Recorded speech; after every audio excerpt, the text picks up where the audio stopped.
nouveau journal sur Eden TV. Bienvenue à tous. Voici les titres de cette édition. La rencontre hebdomadaire des membres du gouvernement s'est tenue ce mercredi au Palais de la Présidence. Vous suivrez dans un instant les grandes décisions issues de cette assise présidée par le chef de l'État, Patrice Athanase Guillaume Talon. Les travailleurs du ministère de la Justice étaient en atelier ce mercredi 7 février 2018. Une rencontre qui a pour objectif la validation du rapport d'exécution du plan de travail annuel au 31 décembre 2017 et du plan de travail annuel 2018 du ministère. Et puis, hors de nos frontières, des violences ont éclaté en Guinée mardi après les élections communales de dimanche. Plusieurs quartiers de la banlieue de Conakry ont été barricadés par des manifestants de l'opposition qui dénoncent des fraudes lors des élections du dimanche.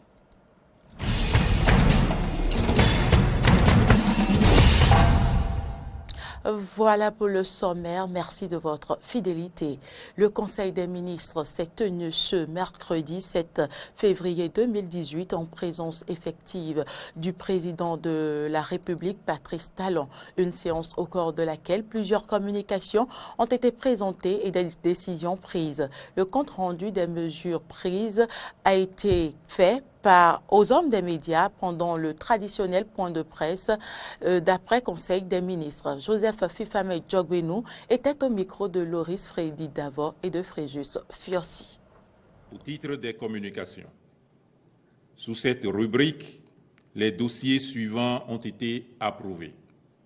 Premièrement, règlement des arriérés de dette de l'État vis-à-vis de la Société nationale des eaux du Bénin. Au 31 décembre 2016, les créances de la SONEB sur l'État s'élevaient à la somme de 11 milliards 724 millions 741 647 francs CFA. À la même période, les créances de la Société béninoise d'énergie électrique sur la SONEB était de 6 milliards 626 239 791 francs CFA. La réconciliation des comptes a permis de dégager un solde. De ce montant, le gouvernement a respectivement apuré les 8 et 26 décembre 2017 4 milliards de francs CFA et 758 195 398 francs CFA. À ce jour, le solde du montant consolidé des créances de la SONEB sur l'État, arrêté au 31 décembre 2016, est de 340 306 458 francs CFA. En apurant ces dettes accumulées depuis de longues années, le gouvernement entend renforcer les capacités financières de la société. La mise en œuvre des programmes sociaux de renforcement du capital humain initiés par le gouvernement nécessite que soient identifiés les bénéficiaires potentiels. Il s'agit notamment des pauvres extrêmes et non extrêmes dont la base de données doit être actualisée ou constituée. C'est dans ce cadre que le Conseil des ministres a approuvé cette communication du ministre des Affaires sociales et de la microfinance et du ministre de la Santé, puis instruit le ministre de l'Économie et des Finances à l'effet de mettre à disposition la somme de 649 902 113 francs CFA en vue de procéder à cette identification. Troisièmement, création de la Société des infrastructures routières du Bénin. Le ministre de l'Économie et des Finances a soumis à l'appréciation du Conseil des ministres une communication relative à la création de la Société des infrastructures routières du Bénin. Cette initiative vise à corriger les insuffisances notées au niveau de la gestion des ponts-péages de notre pays et a inscrit dans la durée l'entretien des grands axes routiers que le gouvernement met en chantier. Entouré de 5 ministres, le président de la République, Patrice Talon, a rencontré, comme annoncé, ce mardi 6 février au Palais de la Présidence, les leaders des centrales et confédérations syndicales. Ont également pris part à la séance le président du Conseil économique et social et celui du Conseil national de dialogue social. Démarrée à 17h, la séance s'est achevée à 22h, soit 5 heures d'échange. La séance s'est déroulée dans une ambiance courtoise où la fermeté, la détermination étaient au rendez-vous. Les leaders syndicaux ont remercié le chef de l'État pour la démarche et salué la tenue de la rencontre. En retour, le président de la République les a salués pour leur disponibilité et a souhaité que les discussions reprennent dans les ministères sectoriels. Le président Patrice Athanase Guillaume Talon a, peut-on également dire, pris l'engagement à appliquer tout accord qui obtiendrait le consensus. Atelier de validation du rapport d'exécution du plan de travail annuel au 31 décembre 2017 et du plan de travail annuel 2018 du ministère de la Justice. La rencontre a eu lieu au Centre de documentation et d'information juridique à Cotonou. Le point, c'est avec Horatia Altodi et Fiacre Voitan. Les points focaux de suivi-évaluation du ministère de la Justice se retrouvent ce mercredi 7 février 2018 pour apprécier l'exécution du plan de travail annuel exercice 2017 et valider celui de l'année en cours. Pendant 2 jours, ils auront à évaluer les résultats obtenus et échanger sur les niveaux d'exécution de l'ensemble des projets et activités du ministère et des problèmes qui entravent leur mise en œuvre. Des observations et améliorations seront donc apportées sur la base des ressources allouées, des dettes des années antérieures, des orientations données par le garde des Sceaux, des observations faites par le Bureau d'analyse et d'investigation et l'unité présidentielle de suivi dans le cadre de la mise en œuvre du programme d'action du gouvernement et où des possibilités de report pourraient être appréciées. À l'ouverture des travaux, la directrice de cabinet du ministère de la Justice est revenue sur quelques réalisations faites grâce à une synergie d'action des agents des différents secteurs du ministère.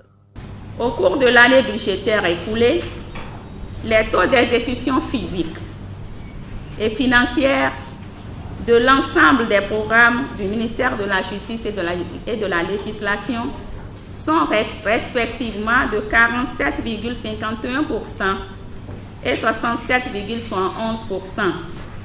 Ces taux montrent clairement, bien que des réalisations attendues n'ont pu être obtenues. Et je suggère que nous tirons des leçons de nos échecs, mais aussi de nos réussites pour améliorer l'exécution du PTA 2018. Il est attendu de ces cadres du ministère de la Justice des solutions idoines et crédibles aux difficultés rencontrées pour une justice efficace, performante et accessible aux justiciables. Présenter les résultats préliminaires de recherche les plus pertinents aux parties prenantes engagées dans le processus d'innovation agricole de plusieurs pays en vue de leur validation. C'est la raison qui sous-tend la tenue ce mardi de la table ronde nationale du programme d'appui à la recherche pour l'innovation Paris. La rencontre s'est déroulée à l'INRAB à Abomey-Calavi. Laurent Tonéniquez, Fréjus, Fursi. La table ronde nationale de dialogue politique du programme d'appui à la recherche pour l'innovation agricole Paris a été lancée ce mardi à la salle de conférence de l'INRAB dans la commune d'Abomey-Calavi. Cette table ronde est organisée par l'Institut national des recherches agricoles du Bénin en collaboration avec le Forum africain pour la recherche agricole FARA, le consortium de modélisation de la croissance et du développement AgroDep, facilité par l'Institut international de recherche sur les politiques alimentaires IFRI et le Centre de recherche pour le développement ZEF. Le programme d'appui à la recherche pour l'innovation agricole Paris, la composante recherche de l'initiative spéciale du gouvernement allemand Un monde sans fin dénommé CO, rassemble des partenaires d'Afrique, d'Inde et d'Allemagne. Il vise globalement à contribuer à la croissance agricole durable et à la sécurité alimentaire et nutritionnelle en Afrique et en Inde. Les objectifs spécifiques de Paris sont de promouvoir et soutenir la mise à l'échelle d'innovations éprouvées dans le secteur agroalimentaire en collaboration et en partenariat avec tous les acteurs concernés. Le programme Paris offre des conseils scientifiques indépendants à l'initiative spéciale du gouvernement allemand Un monde sans fin. Pour le directeur du FARA, Dr Yemi Akibamimdo, cette table ronde vient à point nommé comme une opportunité dans l'histoire du développement de l'agriculture en Afrique. C'est le moment, selon lui, de fédérer les efforts afin d'utiliser l'agriculture comme une solution aux différents problèmes socio-économiques qui ravagent le continent africain. Joachim von Brum, directeur du Centre de recherche pour le développement ZEF, précise que l'innovation est importante pour l'agriculture car cela règle 3 problèmes. Il s'agit de l'accroissement de la production, de l'augmentation des emplois, des revenus et enfin les actions directes sur la nutrition à partir des programmes de recherche. Françoise Assogba, secrétaire générale du ministère de l'Agriculture, représentant le ministre Gaston Adossoui, revient ici sur les objectifs de cette table ronde. La présente rencontre sera pour vous l'occasion d'apprécier les résultats des travaux de recherche conduits sur l'agriculture béninoise dans le cadre de Paris, de faire valider les résultats des recherches par les experts locaux et acteurs de développement et recueillir les propositions d'amendement ainsi que les suggestions pour les recherches futures. Le programme Paris est exécuté dans 12 pays africains et en Inde. Ce programme vise à promouvoir une croissance agricole durable et la sécurité alimentaire à travers l'identification et la diffusion des innovations agricoles prometteuses dans les 12 pays d'Afrique et en Inde. En effet, l'importance qu'accorde le gouvernement béninois et son président à l'agriculture ainsi qu'à l'innovation se traduit à souhait par la place de choix du volet agriculture dans le programme d'action du gouvernement Bénin Révélé. La vision est de faire du secteur agricole le principal levier de développement économique, de création de richesses et d'emplois. L'option prise est d'investir pour une agriculture de grande envergure en prenant comme axe central le développement des filières agricoles porteuses grâce à la création de 7 pôles de développement agricole. La présente table ronde fait suite aux 2 autres organisées au Ghana en juillet 2017 et à Addis Abeba en Éthiopie la même année. Vous le savez, l'Union nationale des magistrats du Bénin, dans un communiqué, a mis un terme au mouvement de grève de 5 jours sur 5 des magistrats. Une riposte pour dire non au retrait du droit de grève à leur corporation. Fréjus Serloin et Damien Pedro étaient dans la matinée de ce mardi au tribunal de première instance de Cotonou pour constater la reprise effective des activités. Voici leur compte rendu. Au tribunal de première instance de Cotonou, ce mardi 6 février à 11 h, l'affluence n'était pas comme celle des jours ordinaires de travail. Cependant, on y distingue quelques groupuscules de personnes. Celui-ci qui s'attelle à déposer des pièces et actes dans 2 différents bureaux par de petites ouvertures.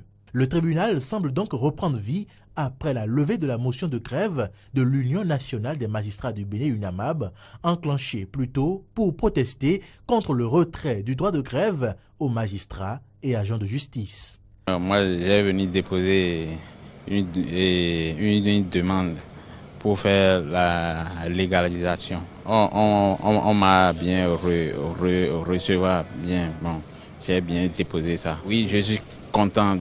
Content, tout le monde ne l'était pas. Voici un autre groupe présent au tribunal ce jour. Quelques usagers assis sur des bancs, impatients de récupérer différents documents.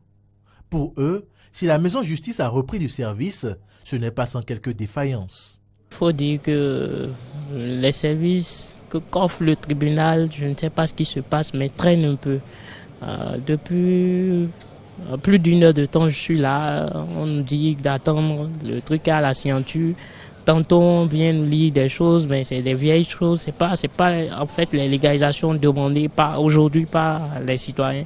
Et moi, je peux dire que il n'y a pas une célérité dans les services, notamment la légalisation au niveau du tribunal.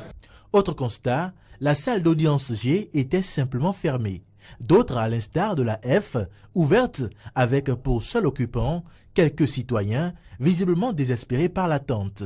Une attente possiblement due à la poursuite de la grève par les greffiers.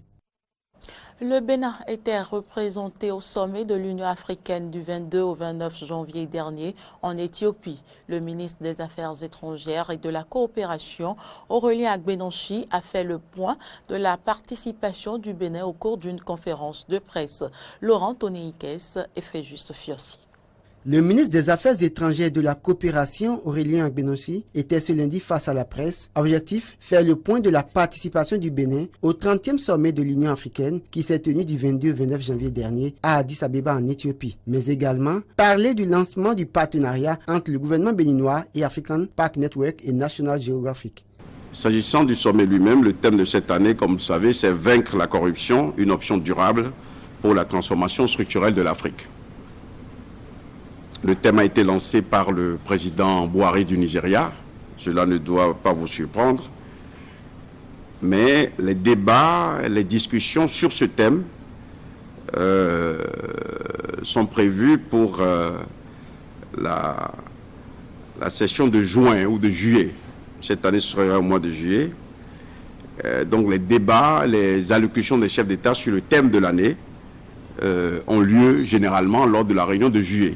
Au cours du sommet, les chefs d'État se sont penchés sur la question de la réforme de l'Union africaine. Il s'agit de l'établissement d'un mécanisme qui permet de vérifier la mise en œuvre par les États membres des décisions et des engagements juridiquement contraignantes de l'Union africaine. Il a été également question de la décision assemblée par Union africaine DEC 605 qui impose que chaque pays apporte une contribution de 0,02% prélevée sur les valeurs éligibles. Concernant ce point, des instructions ont été données au ministre des Finances et ce prélèvement est appliqué. Le Bénin est également à jour s'agissant de sa contribution au fonctionnement de l'Union africaine. L'émission et la délivrance du passeport africain a été également au cœur des échanges. D'importantes réunions économiques et politiques ont été tenues par les chefs d'État, notamment le forum du mécanisme africain d'évaluation par les pairs, les discussions sur la zone de libre-échange et le 36e sommet d'orientation des chefs d'État et de gouvernement du NEPAD. Le marché unique de transport aérien a été également lancé. Les présidents de la CEDEAO ont tenu à cette occasion un sommet extraordinaire.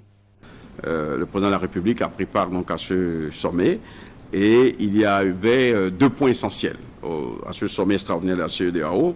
C'est la question de la répartition des postes statutaires au niveau de la commission de la CEDEAO. Le deuxième point, bien sûr, dont ils ont parlé, c'est la mise en œuvre de l'accord de Conakry. L'accord de Conakry qui est relatif à la crise en Guinée-Bissau. Le Bénin a signé un accord de sécurité publique avec le Rwanda. Pour ce qui concerne les rencontres bilatérales, le président de la République, Patrice Talon, s'est entretenu avec ses pairs. Il a par ailleurs rencontré la ministre déléguée aux Affaires étrangères et à la coopération internationale des Émirats et Arabes Unis. C'était très important d'avoir cette rencontre avec Mme Rim El Hachimi, qui a fait part au chef de l'État du grand intérêt que les Émirats accordent à la nouvelle gouvernance qui a lieu au Bénin et le souhait de leur pays d'investir un peu plus chez nous. Donc j'annonce que dans les mois à venir, il y aura une délégation de haut niveau des Émirats qui se rendra ici, mais il y aura surtout une délégation d'hommes d'affaires et d'investisseurs qui viendront explorer avec leurs partenaires béninois les possibilités de s'engager sur des éléments clés de nos programmes d'action du gouvernement, mais aussi des secteurs où les investissements productifs et rentables sont nécessaires pour que nous puissions avancer. Pour ce qui concerne le partenariat entre le gouvernement béninois et African Park Network, un point complet sera fait après présentation du rapport au président de la République.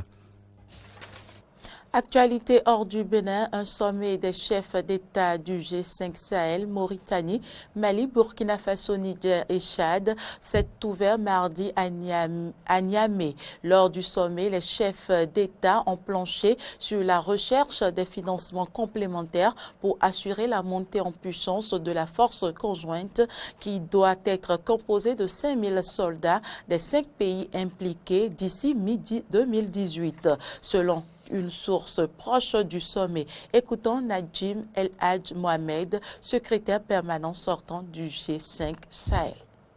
Les chefs d'État réitèrent leur appel aux membres du Conseil de sécurité des Nations Unies d'examiner leur demande accordée à la force conjointe du G5 Sahel un mandat sous le chapitre 7 de la Charte des Nations Unies et plaide en faveur d'une coopération plus étroite entre le G5 Sahel et les Nations Unies. Des violences ont éclaté en Guinée mardi après les élections communales de dimanche. Plusieurs quartiers de la banlieue de Conakry ont été barricadés par des manifestants de l'opposition qui exigent la publication des résultats, accusant le pouvoir de vouloir les modifier en sa faveur. Des responsables de l'opposition en Guinée ont dénoncé des fraudes massives lors des élections locales de dimanche, les premières depuis 2005 dans un pays marqué par plus de 50 ans de régime autoritaire. Un important mouvement de grogne sociale s'est installé au Tchad depuis plusieurs semaines après l'instauration de mesures d'austérité, alors qu'un jeudi de la colère a été décrété par des organisations de la société civile et que les autorités ont interdit tout rassemblement ou marche. Voici les réactions de quelques syndicalistes. Nous étions obligés de lancer un mot d'ordre de grève dans la mesure où les travailleurs étaient soumis à une multitude de mesures, dit-on, pour essayer de régler le problème de la crise. Mais malheureusement, ces mesures sont toutes antisociales et nous ont mis dans une situation telle que nous ne pouvons pas du tout tenir par rapport à notre pouvoir d'achat. Depuis 2016, comme vous le savez, nous sommes entrés dans une situation de crise permanente, en plus de ce qu'on appelle la crise financière. C'est une situation sociale intenable. Et nous nous demandons bien, est-ce que le gouvernement cherche des solutions à cette crise qui prévaut? Il s'en fout pratiquement de toutes les grèves qui sont lancées. Parce que l'an dernier, pour régler le problème, nous sommes restés en grève pendant 4 mois. Nous nous sommes rendus compte que notre salaire de janvier a été considérablement coupé pour des raisons qu'on n'arrive pas à nous expliquer concrètement. Donc tu te lèves un matin, tu vas au boulot, tu te lèves un matin, tu vas pour étudier ton salaire, tu te rends compte que ce salaire a diminué, et considérablement. La grève déclenchée rend la vie un peu difficile aujourd'hui au Tchad du point de vue où les écoles sont fermées. Le Tchad est un pays où on enregistre beaucoup de cas du palu, beaucoup de cas d'autres maladies. Et donc, devant cette situation où personne ne peut aller à l'hôpital, j'imagine un peu le sort des femmes, enceintes surtout, et le sort des enfants. Plusieurs centaines de manifestants ont défilé mardi dans les rues de Djouba pour protester contre la décision des États-Unis de restreindre les transferts d'armes vers le Soudan du Sud, plongé dans une guerre civile meurtrière depuis décembre 2013. La manifestation a donné lieu à des débordements et une correspondante canadienne d'Association Presse a été frappée au sol par de jeunes manifestants qui l'ont visiblement prise pour une Américaine, selon un journaliste de l'AFP. Le cortège, après s'être arrêté devant l'ambassade des États-Unis pour y déposer une pétition, a poursuivi son trajet vers la principale base de la mission des Nations Unies dans le pays qui a été visé par des jets de pierre. Et c'est sur ces images de protestation que s'achève cette édition. Merci de l'avoir suivi. À demain.